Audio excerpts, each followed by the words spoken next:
What did you think? That you were an ordinary police officer? You're our product. And we can't very well have our products turning against us, can we? Here's what happened in the last 72 hours. After witnessing the military buildup by Russian forces in Crimea, I decided to give a heartfelt statement on Monday about how strongly I oppose military aggression in another sovereign nation. See, when this story first started to get traction, the establishment press worldwide uplifted me as some brave journalist willing to stand up to the Russian Empire. But CNN was actually surprisingly fair in their coverage, and I was happy to see journalists like Jake Tapper airing my statement in full. So I decided to go on the network and speak my mind. It's been a wild ride, but at least Piers gave me a chance to give a perspective that's sorely needed in the mainstream. So thank you, everyone, for the outpouring of support for what I did. I'd buy that for $1. I mean, I was going on Piers Morgan that night, and I got a call from the producer, and she was like, "You're going to go on with Liz Wahl." And I was like, how is this happening so quickly? I mean, because for me, when it happened to me, I mean, you're flooded with thousands of interview requests from all over the world. It takes a little while to go through them. I mean, schedule it, right? It took me about a day to figure out, like, get my bearings and think, okay, what do I want to do? How do I want to portray myself? Instead of just immediately flooding into every network that would take me and kind of telling this story. I'm just saying I don't have the hubris to say this is what needs to happen and why militarily. I don't think any of us do, unless you are Ukrainian, unless you are Russian. And I know a lot of Russians disagree with my stance, but at least they respected that I'm morally consistent. And at least I can say that about myself, is that I'm morally consistent no matter what superpower we're talking about. There's multiple empires in the world, US and Russia, and, you know, I'm not pro one and anti the other. I'm just morally consistent. I'd buy that for $1. But unsurprisingly, communism didn't take over the world, even after North Vietnam maintained communist rule. George Orwell was one of the greatest visionaries of the 20th century, who identified himself as a democratic socialist. Under the Soviet Union, he was forced to flee under communism's suppression of socialist dissidents. In 1945, he wrote Animal Farm, a novel anthropomorphizing an animal kingdom meant to serve as a metaphor for Stalin's betrayal of the Russian Revolution. I'd buy that for $1. Finally, let's finish on this.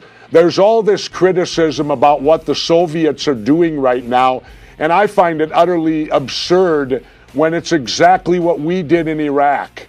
You know, we were never asked to come into Iraq. There weren't Iraqis begging the United States coming in there and you know, liberate us, like we say. And I remember Dick Cheney telling us we'd be greeted like liberators. Well, when Bush declared victory, that was the worst part of the war happened after that point, and it's still going on today. In your opinion, are Iraq and what's happening today very much the same, or are they different? You know, it's the same, masked in a different agenda, pushed by a different power, Jesse, and you're absolutely right. I mean, it's astounding, the level of hypocrisy just spilling out of the U.S. establishment here. Can you imagine for 1 second if Putin was over fostering dissent and riling people up at Occupy?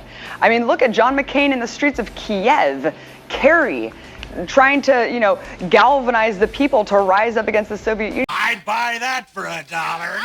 I just can't believe that we're living in a time where you have media entirely funded by corporations provoking the U.S. government to strike at Putin. I mean, did we forget the lessons of the Cold War here?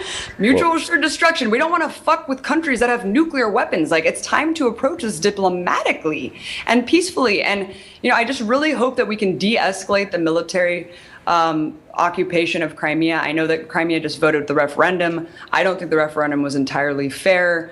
I know that Russia also moved past Crimea and seized this gas area in another village neighboring Crimea. So of course this is about natural gas. It always has been about resources. Obviously, when you look at what's been going on, the US has done a very good job of manufacturing dissent and kind of fostering instability in countries very covertly. Russia doesn't have that same savvy when it comes to, you know, foreign policy. It's like Russia moves in with their tanks and their guns. I mean, that's what it all comes down to, is this extraordinary threat that Russia poses in kind of these post-Soviet states. And I mean, your dad said it best. He was like, this is the reversal of the Iron Curtain. I mean, here we heard all this rhetoric during the Cold War of the Iron Curtain, one state knocking down another, and the Soviet takeover. I just hope that, this Crimea referendum, I just hope that we can see it through. I hope the people of Ukraine and Crimea can determine their own future without having these state actors involved. But you're absolutely right. This is no joke. I mean, we're talking about two global superpowers that have a stockpile of nuclear weapons, and neither of them will back down. I'd buy that for $1. 2 weeks ago, I decided to go against the editorial line of my network by using this platform to call out Russia's military action in Crimea. Listen, criticisms of Russia's actions are valid. I'd buy that for $1. You can shake your finger at Putin all you want, but it looks like he's going to do what he wants to do, isn't it? Yeah, what's amazing is exactly what you just said. And again, this is about money too, isn't it? It's about that gas line for the Soviet Union. When we strip it all away, it's going to come down, it comes back to money, doesn't it? Of course. The U.S. is not the only empire in the world. Of course, Russia is an empire as well. The U.S. is a much more aggressive and destructive empire, has been, at least since the Cold War. I'd buy that for $1.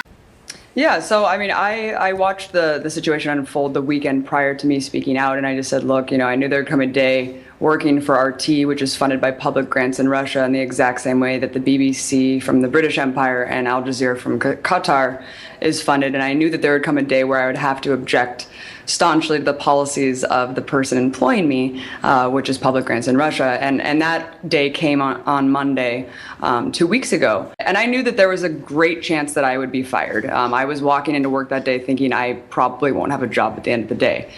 And I was willing to take that risk because I have such a strong moral compass, and I speak out against military aggression on a daily basis with the U.S. empire.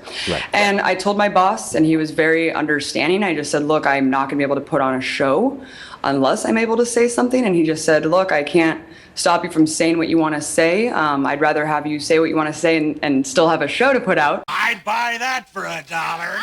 I support Liz with whatever decision she wants to make. So I did know that, going against the editorial line of my network, I could put my job on the line. And fortunately, that hasn't happened yet. I mean, are you concerned about other parts of the programming on RT America? I mean, do you believe that although your show may have that kind of independence of voice, that a lot of the other programming doesn't and has drifted in the last week into blatant propaganda? Piers, no different than every other corporate media station. RT toes a perspective of the Russian foreign policy, just as the entire corporate media apparatus toes the perspective of the U.S. establishment. Hang on a sec. I'm free to say what the hell I like. Sure. No one's ever told me I can't criticise advertisers or corporate entities. That conversation has never happened in the 3 years I've been on air at CNN. Fair enough, Piers, but I think a lot of people deal with self-censorship all across the media spectrum. Well, I certainly don't. That's probably one of my problems. Anyway, what is your specific criticism about the way RT America has covered this crisis? I just saw the way that the entire media apparatus was covering it. I mean, RT was covering it in a different way that I didn't agree with. I'd buy that for $1. Before we wrap up the show, I wanted to say something from my heart about the ongoing political crisis in Ukraine and Russia's military occupation of Crimea. Just because I work here for RT doesn't mean I don't have editorial independence. And I can't stress enough how strongly I am against any state intervention in a sovereign nation's affairs. What Russia did is wrong. I admittedly don't know as much as I should about Ukraine's history or the cultural dynamics of the region, but what I do know is that military intervention is never the answer. And I will not sit here and apologize or defend military aggression.